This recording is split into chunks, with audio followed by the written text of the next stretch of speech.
Sukihontu dan selamat malam para sahabat Dhamma. Sungguh berbahagia kita semua bisa berkumpul pada malam hari ini dalam acara Q&A bersama Bhikkhu Utaranyana. Acara ini diselenggarakan oleh Yayasan Sadama Jotika dan akan diadakan setiap hari Selasa pukul 19.30 sampai 20.30 waktu Indonesia Barat secara online melalui aplikasi Zoom. Marilah kita bersama-sama hadir dan belajar Dhamma. Sebelum kita memulai acara Q&A, saya akan membacakan beberapa tata tertib dalam sesi ini. Para sahabat Dhamma bisa mengajukan pertanyaan dengan 3 cara. Host mohon ditampilkan aturannya. Para sahabat Dhamma bisa mengajukan pertanyaan dengan 3 cara, yaitu yang pertama, bertanya langsung dengan raise hand atau angkat tangan di aplikasi Zoom dengan menekan menu raise hand.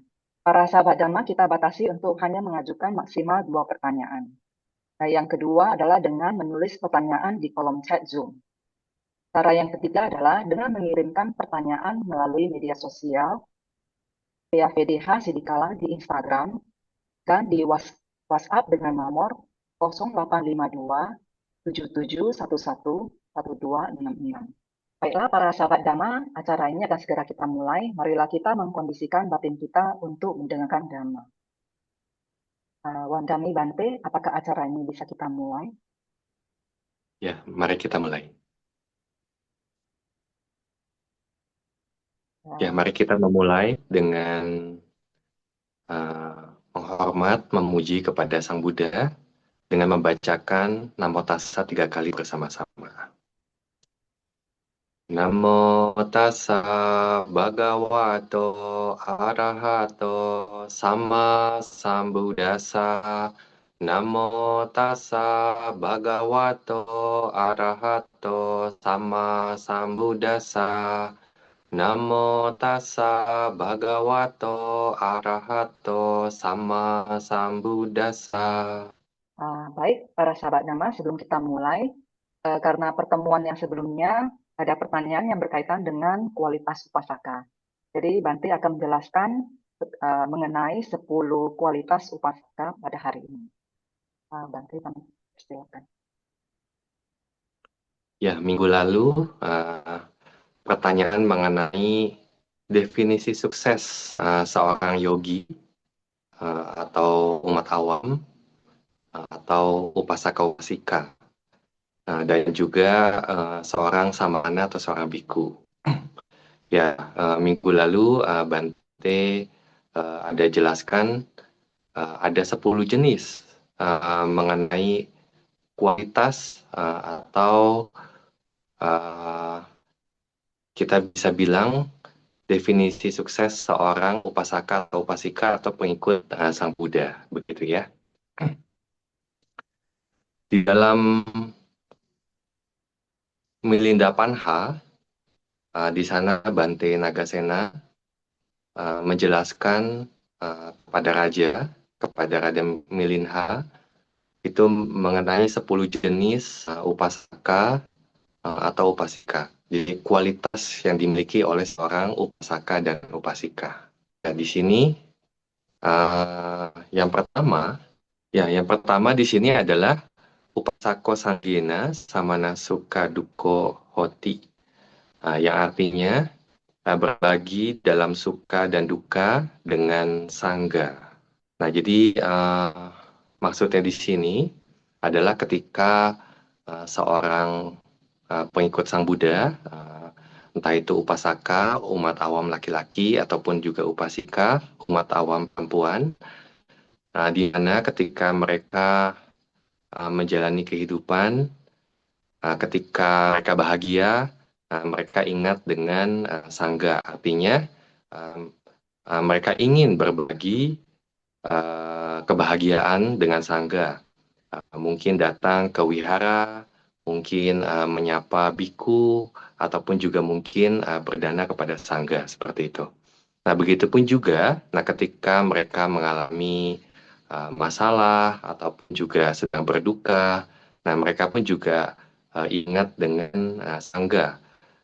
Terkadang ketika ada anggota keluarga yang meninggal, mereka datang ke wihara mengundang sangga untuk membacakan parita dan seterusnya. Nah, ini yang dijelaskan berbagi dalam suka dan duka dengan sangga. Nah, jadi ini merupakan kualitas seorang upasaka atau kualitas baik yang dimiliki oleh seorang upasaka. Dan juga kembali ke pertanyaan sebelumnya yang dikatakan sukses sebagai seorang yogi atau seorang upasaka. Umat awam laki-laki atau umat awam perempuan. Kemudian kualitas yang kedua di sini adalah mengambil dhamma sebagai pembimbing. Di sini maksudnya adalah ketika kita menjalani kehidupan kita, sebaiknya kita selalu merenungkan kegiatan-kegiatan kita juga dengan dhamma. Contohnya, ketika kita sedang mengamati sesuatu, pada saat kita yang bersamaan ketika kita merenungkan dhamma, terkadang kita akan melihat sesuatu itu atau memahami sesuatu tersebut sebagai misalkan anicca atau tidak kekal, begitu. Nah, di sini dia mengambil dhamma sebagai pembimbing.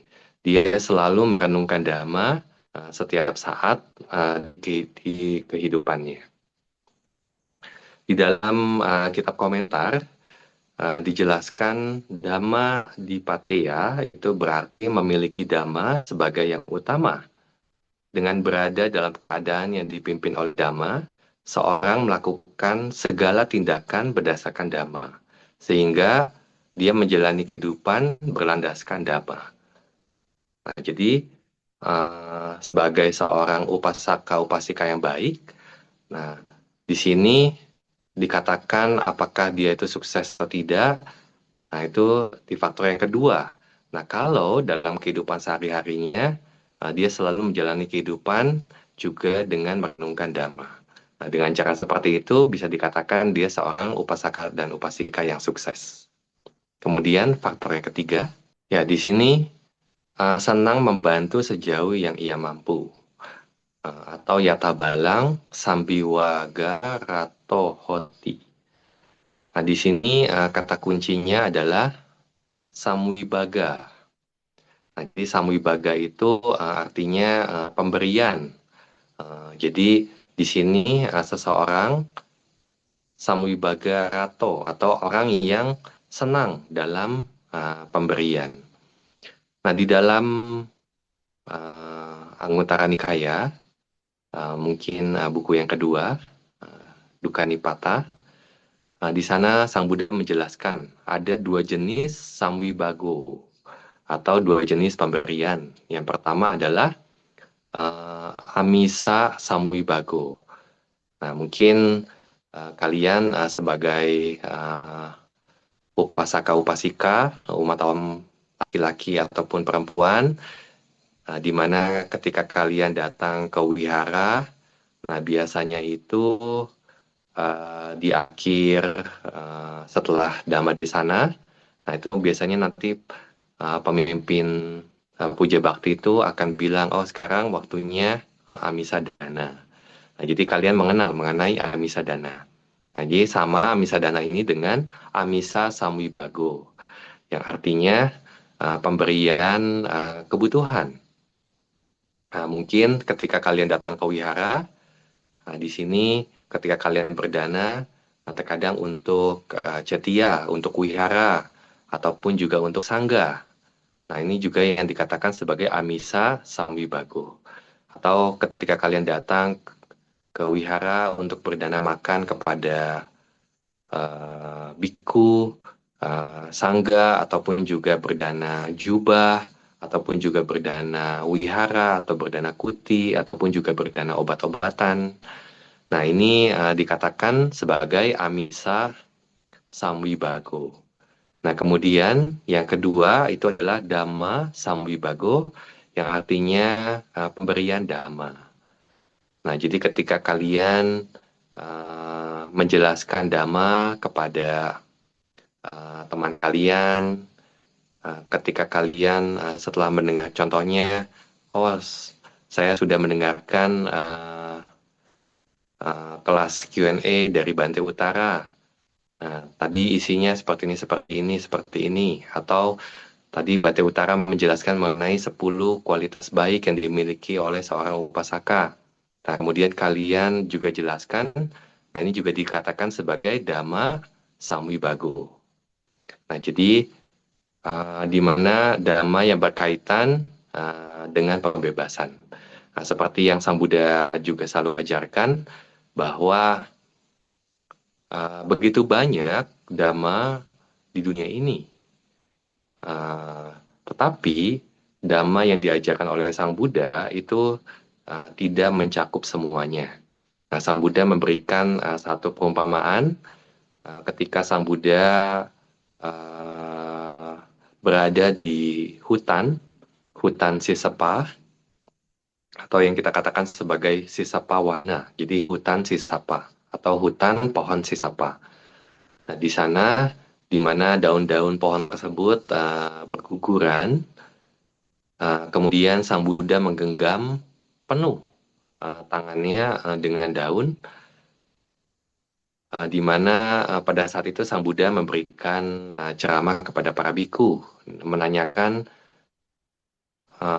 menurut kalian lebih banyak mana daun yang ada di genggaman tanganku dengan daun yang ada di hutan ini? Nah, lalu tentu para biku menjawab, oh, daun yang ada di genggaman Sang Buddha itu tidak sebanding, atau bisa dikatakan hampir tidak sebanding dengan apa yang daun yang ada di hutan. Nah, Sang Buddha menjelaskan juga, begitupun Dhamma yang diajarkan oleh Tathagata, di mana Dhamma yang diajarkan ini yang hanya mengarahkan kepada pembebasan atau nibbana itu sebanyak daun yang ada di genggaman Sang Buddha, yang bisa kita katakan ajaran Sang Buddha di dalam Tipitaka. Nah, sedangkan ada dhamma-dhamma yang lain tidak diajarkan oleh Sang Buddha, walaupun Sang Buddha mengetahuinya, karena dhamma tersebut tidak mengarah kepada pembebasan atau nibbana. Nah, jadi di sini ketika pada saat ini di pertemuan ini kita membahas mengenai dhamma. Nah, ini juga dhamma yang diajarkan oleh Sang Buddha yang tercatat di dalam Tipitaka. Nah, ini pun juga ketika kalian membagikannya, kalian juga berdana dhamma. Zaman sekarang terkadang dhamma dana ini atau dhamma samwibaga ini itu juga bisa kita kaitkan dengan berdana percetakan buku dhamma, berdana pada saat ada acara Dhamma Desana, dan juga hal yang lainnya. Nah, jadi ini juga yang disebut sebagai dhamma dana. Nah, jadi ketika seorang dikatakan upasaka-upasika yang baik atau yang sukses, itu ketika dia memiliki kualitas senang memberi, terutama dalam dua hal ini, yaitu berdana kebutuhan dan juga berdana dhamma. Oke. Kemudian faktor yang keempat. Nah, di sini faktor yang keempat, ketika seorang upasaka-upasika, nah dia melihat tanda-tanda kemunduran dari sasana. Nah, di sini dijelaskan sebagai jina sasana atau ajarannya jina, ajarannya sang penakluk. Dalam hal ini adalah Sang Buddha. Nah, di sini ketika seorang upasaka-upasika, nah dia melihat tanda-tanda kemunduran, diswa itu dia melihat ya. Jadi setelah melihat tanda-tanda kemunduran dari ajaran Sang Buddha atau masa ajaran Sang Buddha, nah dia berusaha untuk melestarikan dhamma tersebut, atau dia berusaha agar tanda-tanda kemunduran ini menjadi tanda-tanda kemajuan. Di dalam Anguttara Nikaya, nah, Sang Buddha juga banyak menjelaskan apa yang disebut sebagai tanda-tanda kemajuan dan juga tanda-tanda kemunduran. Nah, jadi ada banyak sekali Sang Buddha membahas mengenai hal ini. Nah, di sini Bante ingin mengambil dari satu sutta di Anguttara Nikaya, buku ke-7, Sattakanipata di Wipati Sutta. Nah, di sana Sang Buddha menjelaskan mengenai tanda-tanda kemunduran bagi seorang perumah tangga. Nah, yang pertama, nah jadi si perumah tangga ini walaupun dia tahu mungkin di kotanya ataupun juga di dekat rumahnya ada wihara, ada biku begitu ya. Nah, mereka berhenti untuk datang menemui para biku atau mereka berhenti datang ke wihara. Nah, ini yang dikatakan sebagai tanda kemunduran bagi seorang upasaka upasika. Yang artinya di sini dia tidak ke wihara menegakkan dhamma itu sebagai prioritas. Nah, jadi kalau kita dalam kelompok Buddhis melihat mungkin ada teman-temannya yang mungkin awalnya aktif ke wihara atau aktif datang untuk bertanya kepada biku begitu ya. Kemudian tiba-tiba tidak datang ataupun juga sudah lama tidak melihat mereka datang untuk berbuat kebajikan.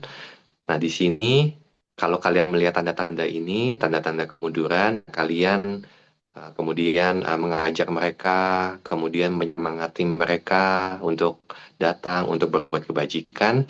Nah, ini juga merupakan sebagai kualitas yang baik yang dikatakan kualitas baik seorang upasaka upasika.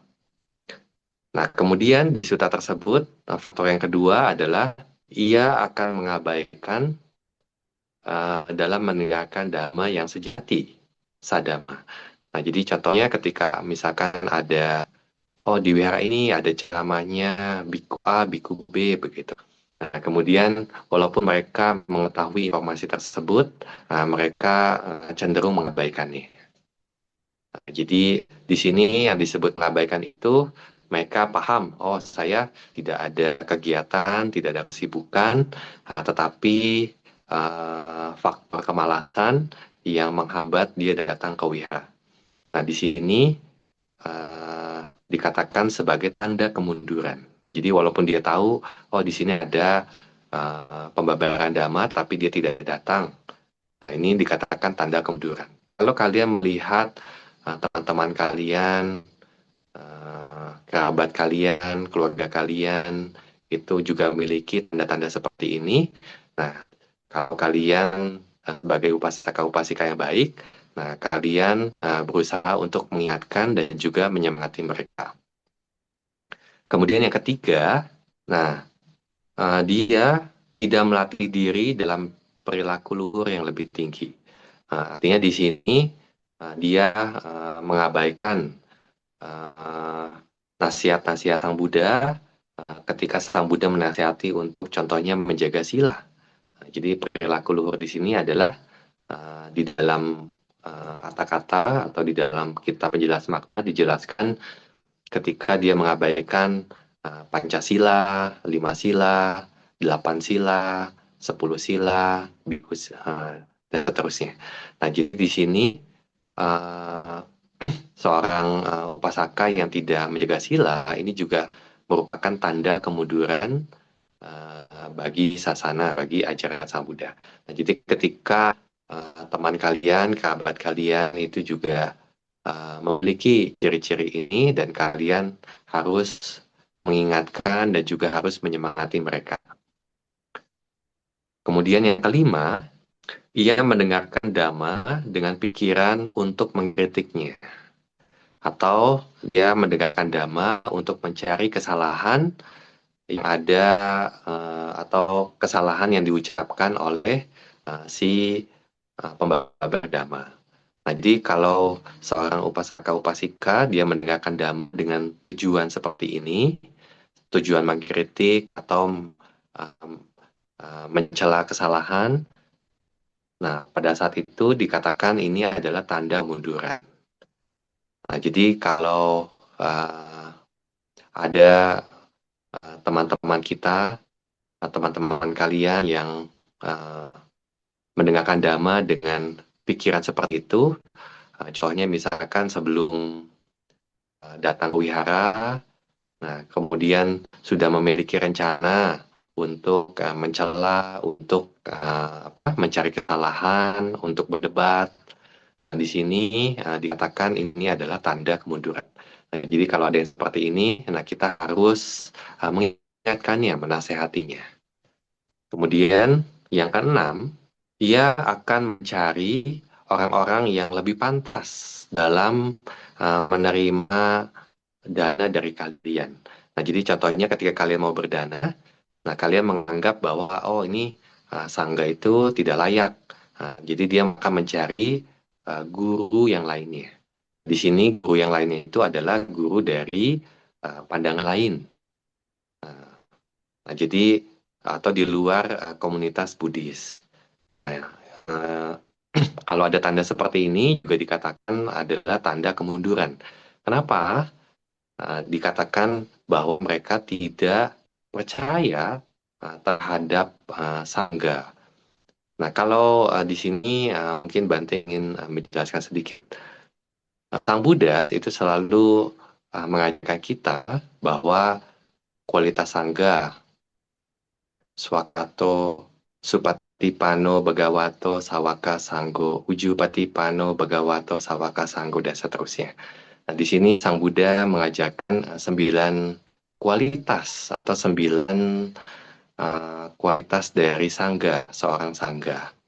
Nah, jadi kalau kita itu melihat hanya pribadi biku, bukan melihat dari kualitas sangga, terkadang mungkin kalian akan melihat, oh biku ini seperti ini, biku yang itu seperti yang lainnya, dan terusnya.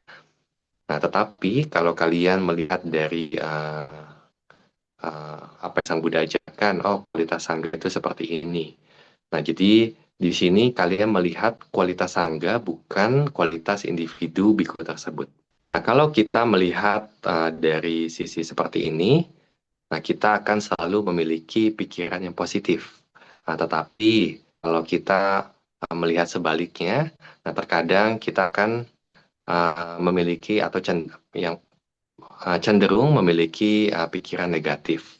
Nah, jadi pikiran-pikiran seperti ini pun juga yang menyebabkan, nah terkadang seorang upasaka-upasika itu tidak memiliki lagi kepercayaan, keyakinan terhadap biku. Nah, sehingga ketika mereka memikirkan, oh kepada siapa ya saya harus berdana.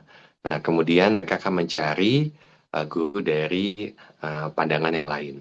Nah, dengan seperti ini dikatakan ini juga sebagai kemunduran dari seorang upasaka-upasika. Nah, jadi kalau teman-teman kalian ada tanda seperti ini, nah, sebagai upasaka-upasika yang baik, nah kalian pun juga harus menyemangati teman kalian, kemudian juga mengajarkan dengan benar. Kemudian yang ketujuh, nah, jadi ketika berbuat kebajikan, nah dia akan melakukan kebajikannya di tempat guru tersebut, bukan di wihara, bukan di komunitas sangga. Nah, jadi dia akan melakukan kebajikan pertama itu di tempat yang lain, nah kemudian baru di komunitas sangga. Nah, jadi ini sama ya seperti nomor 6. Jadi ini yang Sang Buddha katakan ciri kemunduran dari seorang upasaka-upasika.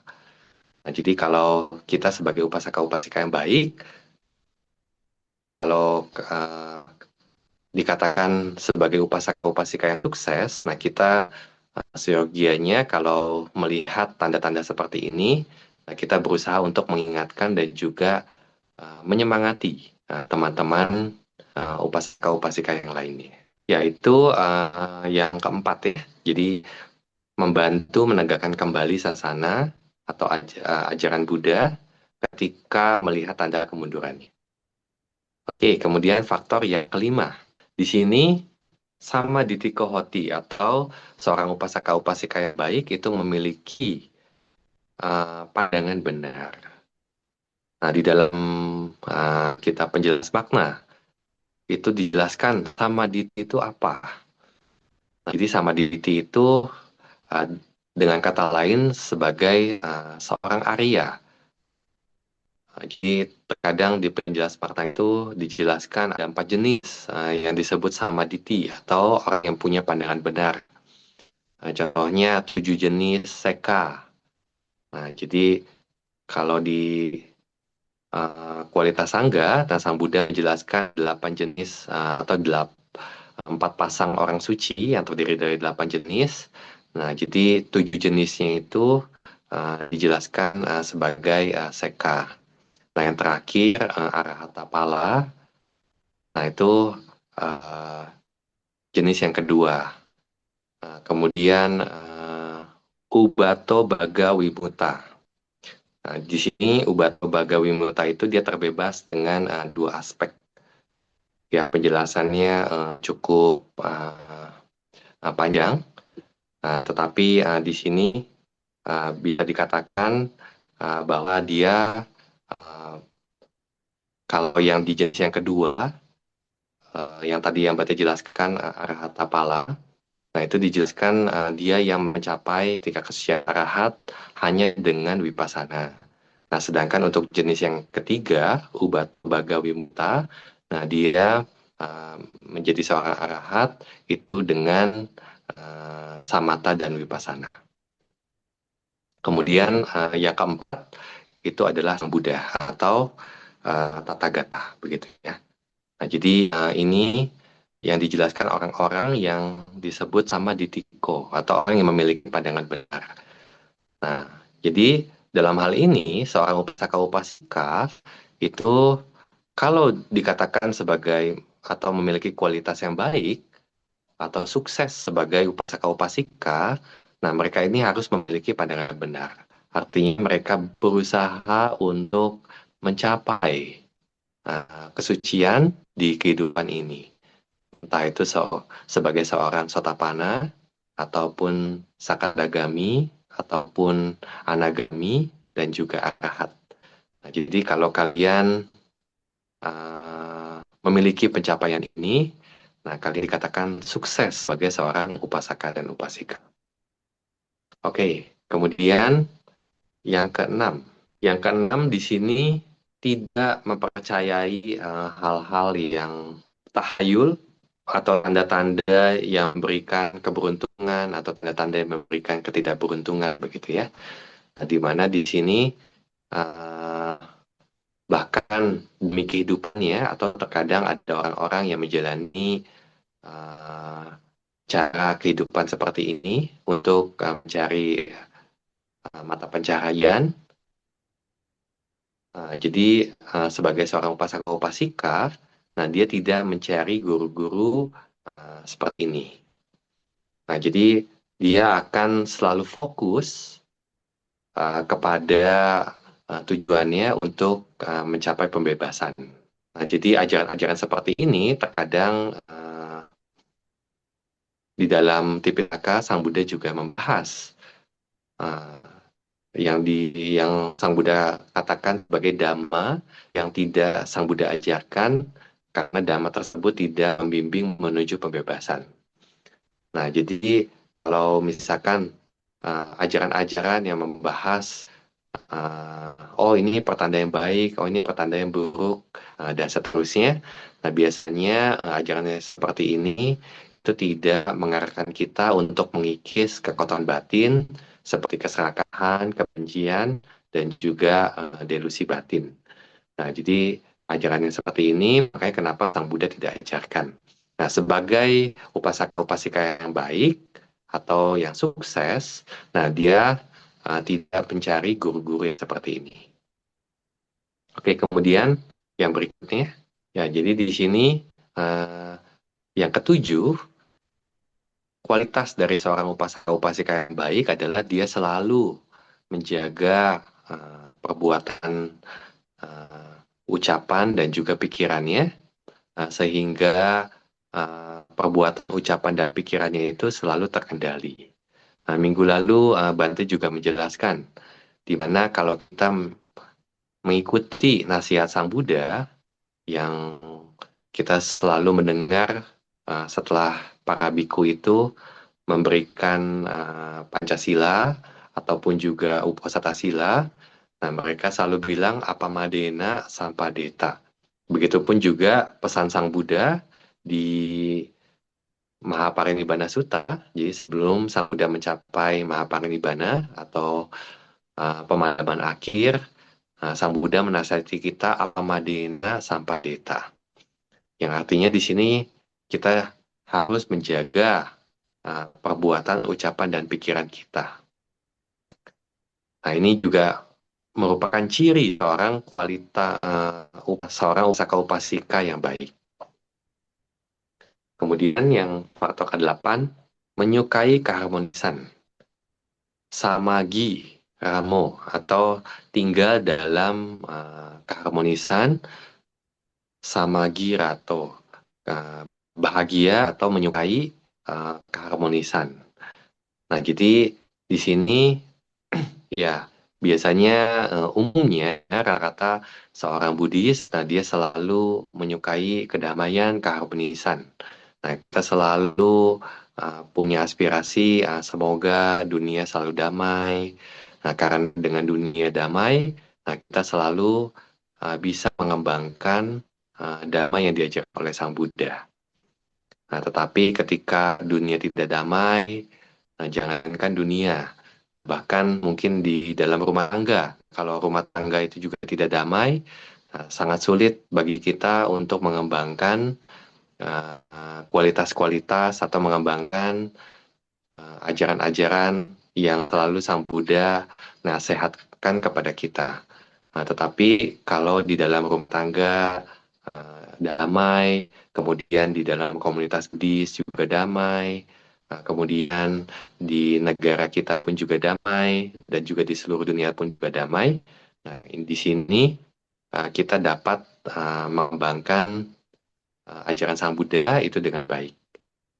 Nah, jadi ini juga kualitas yang baik yang dimiliki oleh seorang upasaka-upasika. Dan yang 9, ya tidak mudah iri hati. Ya, tidak menipu dengan menggunakan ajaran Buddha. Di dalam kitab kata-kata itu ada dijelaskan 3 jenis landasan menipu kuhana watu. Ini kuhana watu. Jadi ada 3 landasan seseorang itu menipu. Nah, yang pertama itu adalah menipu karena perolehan. Nah, jadi di sini dijelaskan bahwa menipu dengan perolehan, kalau misalkan ada seorang biku, nah kemudian datang seorang upasaka-upasika kepada seorang biku, di mana upasaka-upasika ini mereka ingin berdana pada biku tersebut. Nah, si biku ini itu memiliki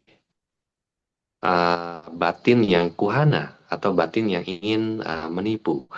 Dia contohnya dia itu berpikir, oh kalau saya tolak, nanti mereka itu akan menganggap bahwa saya ini sedikit keinginan, sehingga nanti si upasaka-upasika ini akan berdana lebih banyak. Nah, jadi ini dikatakan sebagai menipu karena perolehan. Nah, kemudian yang kedua itu adalah menipu dengan tindakan. Nah, terkadang ketika ada seorang upasaka-upasika itu datang, contohnya ke wihara.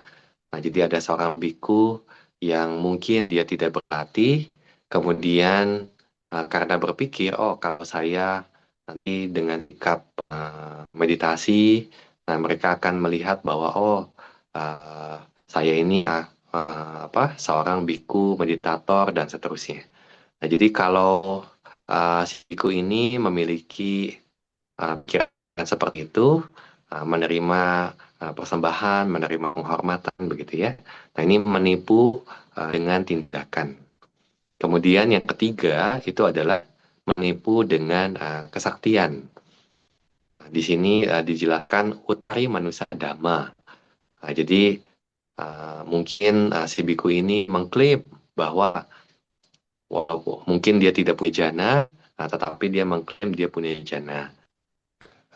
Ketika dia tidak punya pencapaian abinya, contohnya seperti mata dewa, tetapi dia mengklaim dia punya mata dewa dan seterusnya.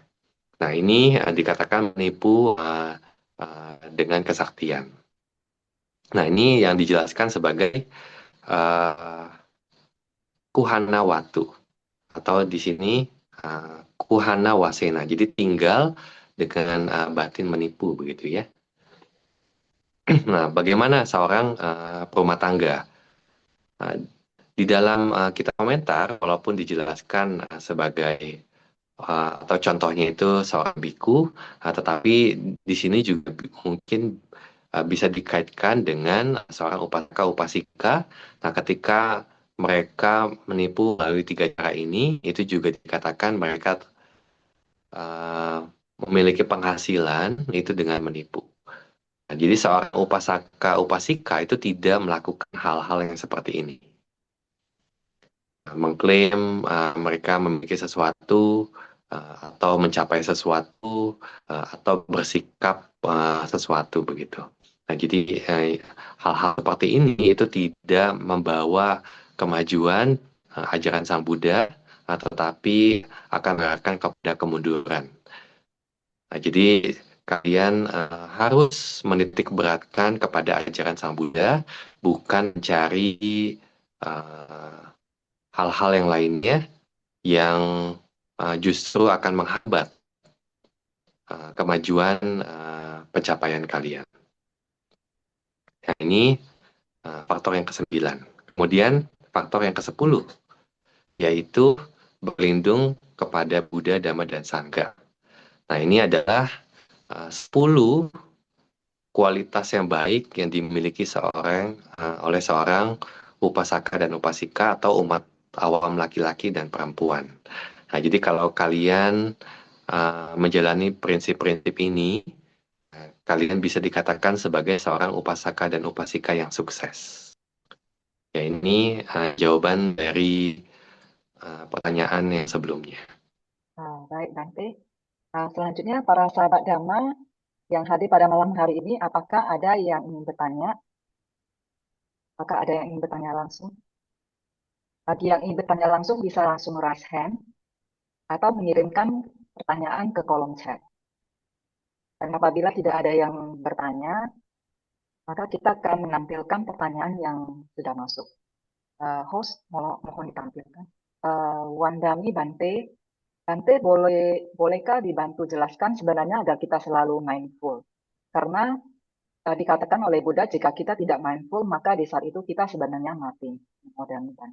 Ya, jadi di sini tadi juga Bante menjelaskan nasihat Sang Buddha apa Madena Sampadeta.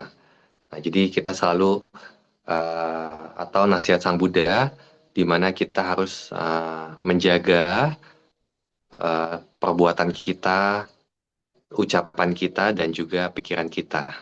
Nah, jadi kalau kita selalu menjaga ketiga pintu ini, dikatakan kita selalu mindful.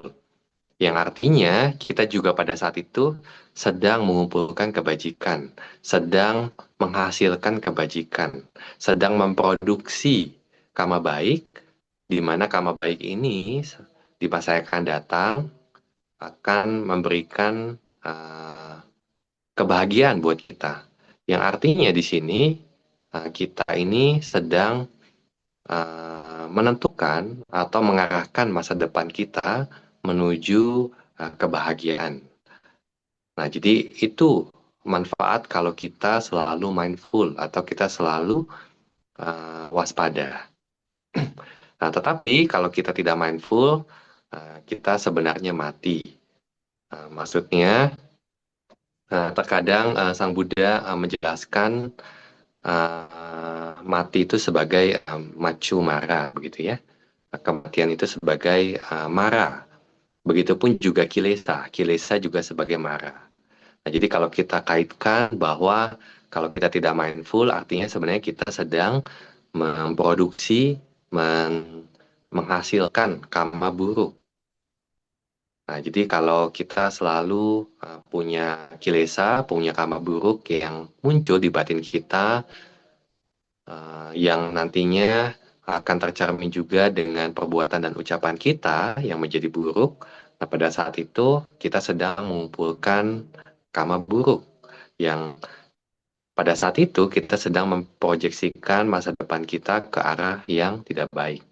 Nah, jadi di sini kita harus terus mengikuti apa yang Sang Buddha katakan, apa madena sampadeta. Nah, jadi kita seyogianya harus bisa menjaga perbuatan, ucapan, dan pikiran kita.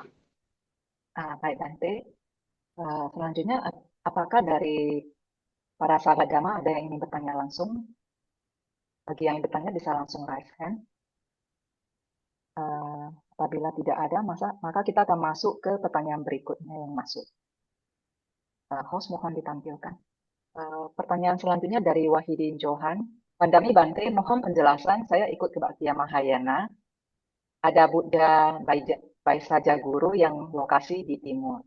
Buddha Baisa Guru bisa mengobati penyakit dengan melafalkan mantranya. Betulkah akan adanya? Ya, ada atau tidak? Di sini Sang Buddha berkata, terutama di dalam Dhammapada. Walaupun di zaman Sang Buddha ada murid Sang Buddha itu yang melihat Sang Buddha, Sang Buddha mengatakan murid ini tidak benar-benar melihat Sang Buddha. Maksudnya apa?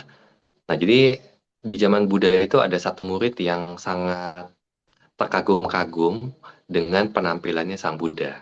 Nah, di mana si murid ini selalu menatap Sang Buddha. Nah, jadi Sang Buddha menasehati si murid ini. Oh, kamu menatap saya, tapi sebenarnya kamu tuh nggak melihat saya atau nggak menatap saya yang sebenarnya. Nah, hanya dengan kita mempraktikkan Dhamma, atau yang Sang Buddha katakan, kalau kita berlatih sesuai dengan apa yang Sang Buddha ajarkan secara sistematis, yang pertama dengan menjaga moralitas, menjaga sila kita, kemudian berlandaskan sila yang kuat, nah kita berlatih meditasi, meditasi konsentrasi yang kita sebut samatha bhavana. Dengan kita terus berlatih konsentrasi, mencapai konsentrasi yang benar sesuai dengan yang Sang Buddha ajarkan, kita berlatih latihan kebijaksanaan atau yang kita sebut sebagai meditasi vipassana. Nah, jadi kalau kita dengan latihan vipassana berhasil atau bisa melihat 4 kebenaran mulia yang Sang Buddha ajarkan, nah itu dikatakan kita melihat Sang Buddha yang asli, bukan Sang Buddha palsu. Atau yang bukan Sang Buddha secara konsep, tetapi Sang Buddha secara paramata dhamma atau kebenaran yang sesungguhnya. Yang Sang Buddha katakan hanya 4 kebenaran mulia. Nah, jadi kalau kita atau pertanyaannya apakah betul ada? Nah, di sini Bante akan bertanya kembali ke Anda.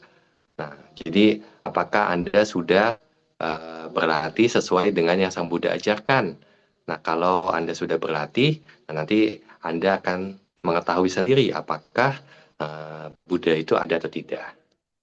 Nah, jadi kita harus bisa melihatnya itu dengan apa yang Sang Buddha ajarkan, bukan katanya, kata Bante A, kata Bante B, kata Bante Mahayana, kata Bante Theravada.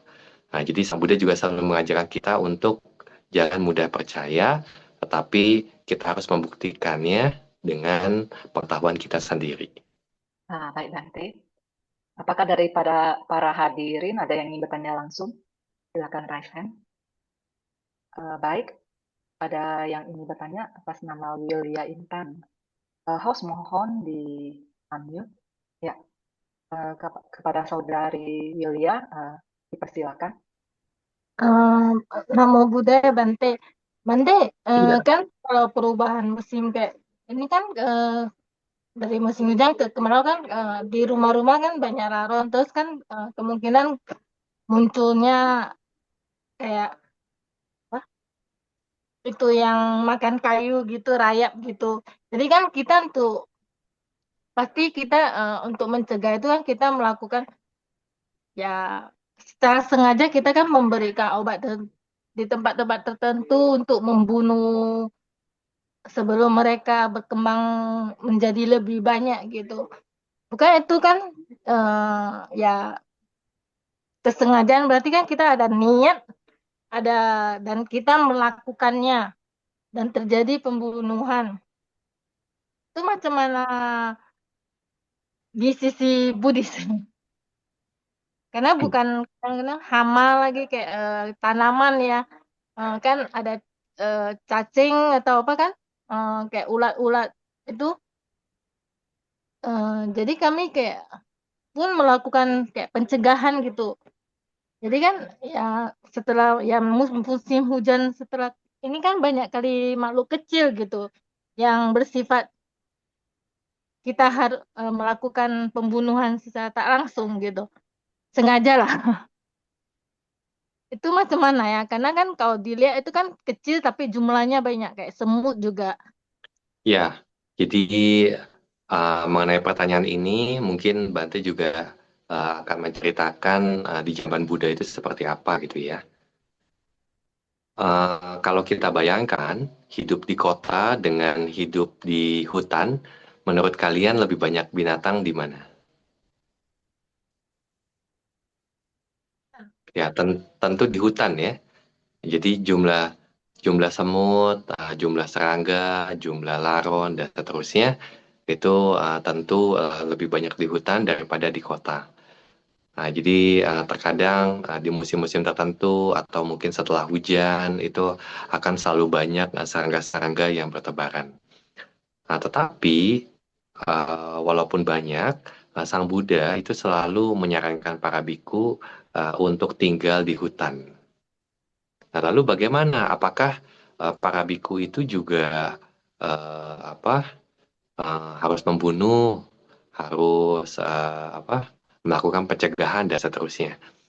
Nah, yang pertama, contohnya ketika Sang Buddha memberikan peraturan bagaimana seorang biku atau seorang uh, uh, orang yang sudah melepas keduniawian atau seorang biku. Nah, di sini dia mencari tempat untuk tinggal.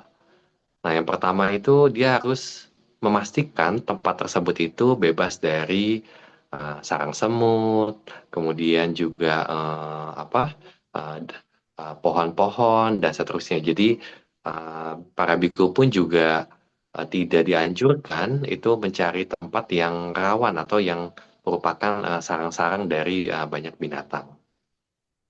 Nah, kemudian kalau misalkan uh, binatang-binatang itu mulai berdatangan ke tempat-tempat biku, ya Sang Buddha juga mengatakan ya disapu begitu. Jadi disapu, kemudian juga dibersihkan.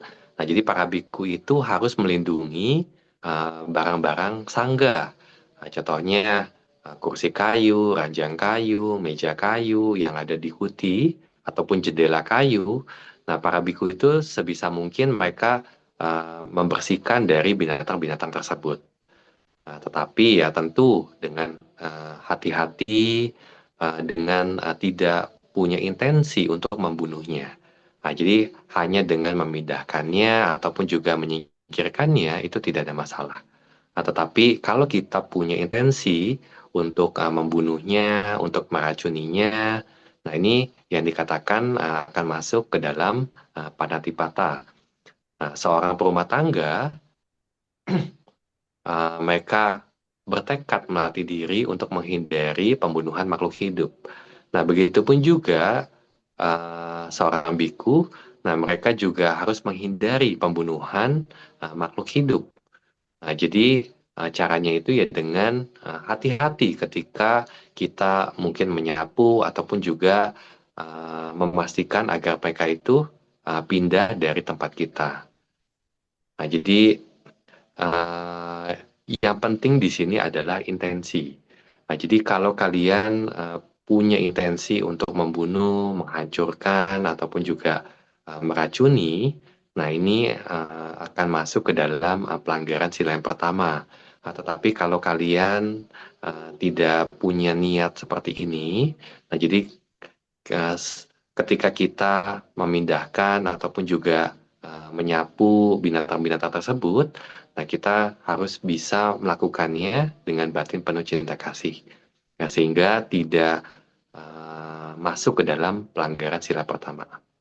Nah, baik. Apakah pertanyaannya terjawab dari Saudari Willy ya? Agak bingung juga. Ngerti sih, memang sih ngerti, tapi ya mungkin karena agak sulit ya. Kalau bilang rayap ini dia sampai makan hampir 1 lemari gitu. Hmm. Ya Agak contohnya kalau kalau rayap sudah makan satu lemari, ya kalian juga dengan apakah bisa dengan lemari atau kayu yang keropos itu tetap kalian pakai? Ya, tentu tidak, begitu kan? Nah, jadi ya otomatis ya tentu kalian harus ganti. Ya ketika ganti ya kalian sebenarnya juga tidak perlu membunuh, tetapi memindah tempatkan si rayap tersebut dari rumah kalian ke tempat sampah.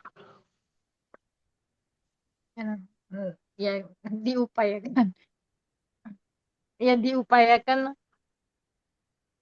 Kasih Oke. Bante. Anu modana Bante. Baik, oke. Semoga terjawab. Oke, selanjutnya kita akan menampilkan pertanyaan berikutnya. Pertanyaan berikutnya dari Saudari Rina Halim. Sukihotu Bante izin tanya, apa penyebab terjadinya ahosi karma? Ya, ahosi kama atau yang kita sebut sebagai kama yang sudah basi atau yang sudah eh, tidak bisa menghasilkan hasil kama atau tidak bisa menjadi wipaka itu bisa kita katakan sebagai ahosi kama. Nah, jadi penyebab ahosi kama itu yang pertama, ahosi ini terjadi karena dia tidak bertemu kondisinya. Nah, jadi ketika yang disebut sebab kama itu contohnya kalau kita melakukan perbuatan, ucapan, dan pikiran, nah itu kita selalu memproduksi kama atau yang kita sebut sebagai sebab kama. Nah, sebab kama ini itu ada dua, baik dan buruk. Nah, jadi kalau kama baik atau sebab kama baik akan menghasilkan hasil yang baik atau yang menyenangkan buat kita. Tetapi kalau itu kama buruk, nah dia akan menghasilkan atau membuat kita menderita atau merasakan penderitaan. Nah, sebab kama ini itu akan menjadi hasil kama kalau ketemu kondisi atau terjadinya kondisi. Nah, jadi kalau sebab-sebab kama kita, entah itu baik atau buruk, nah ada kondisinya, nah ini dia akan menyebabkan hasil kama, entah itu baik dan juga buruk. Nah, kalau itu terjadi, artinya ahosi kama itu tidak terjadi. Tetapi, kalau kondisinya itu tidak ada, nah sebab-sebab ini tidak bisa memberikan atau menghasilkan hasil kama. Nah, sehingga dikatakan kama-kama tersebut menjadi kama yang basi atau ahosi kama. Di dalam The Walking of Kama, Paok Sayadoji itu menjelaskan ada 3 kama yang kita produksi pada saat kita melakukan perbuatan, ucapan, dan pikiran. Maksudnya 3 jenis kama ini adalah kama yang akan memberikan hasil itu di kehidupan saat ini juga. Nah, jadi ketika kita melakukan satu perbuatan, entah itu baik dan buruk, nah ada kama-kama ini yang akan memberikan hasil di kehidupan ini juga. Nah, ini ya, jenis yang pertama. Jenis yang kedua, kama-kama tersebut itu hanya bisa memberikan hasil itu di kehidupan berikutnya.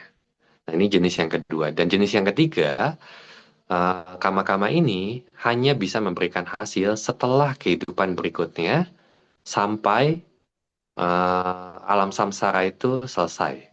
Atau dikatakan sampai kekuatan kamanya itu habis, begitu ya.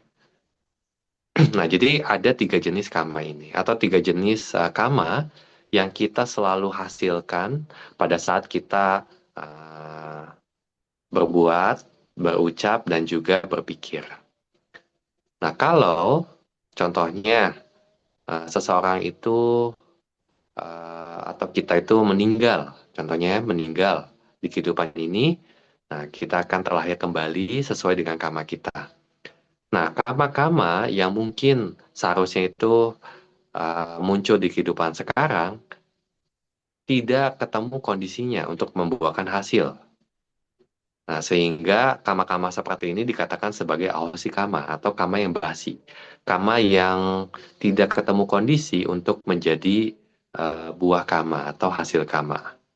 Nah, ini penyebab terjadinya aosi kama, yaitu si kama ini tidak bertemu dengan kondisinya. Nah, itu penjelasan yang paling simple, paling mudah untuk menjelaskan apa yang disebut aosi kama atau kama yang basi. Baik, semoga pertanyaannya terjawab. Bante, ini waktu sudah menunjukkan pukul 20.31. Ini ada yang raise hand, apakah kita lanjutkan? Oke, pertanyaan terakhir. Pertanyaan terakhir ya. Oke, sudah di-unmute. Silakan, Bu Soim. Nama budaya Bante, Ya, minta petunjuk Bante, jika terjadi sesuatu gitu kan, contohnya kita jatuh, karena kan kita bisa bilang untung loh nggak kena kepala, untungnya kena kaki. Maksudnya dengan kata apa merubah, maksudnya jangan kita bilangnya untung, kata yang lebih bagus itu gimana ya Bante? ya. Jadi di sini kalau kita tadi ya, Bate juga menjelaskan 10 jenis kualitas yang baik yang seharusnya dimiliki oleh seorang upasaka dan upasika.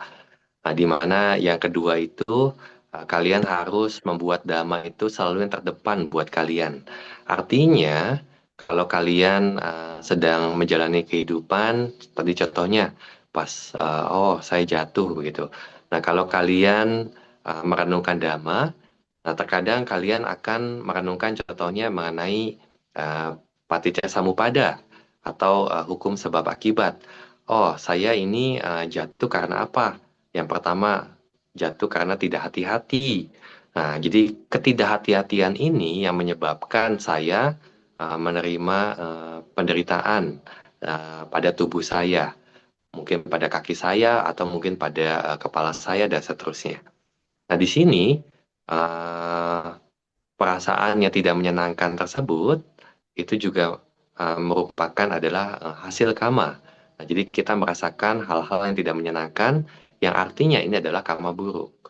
Nah, karma buruk itu muncul karena apa?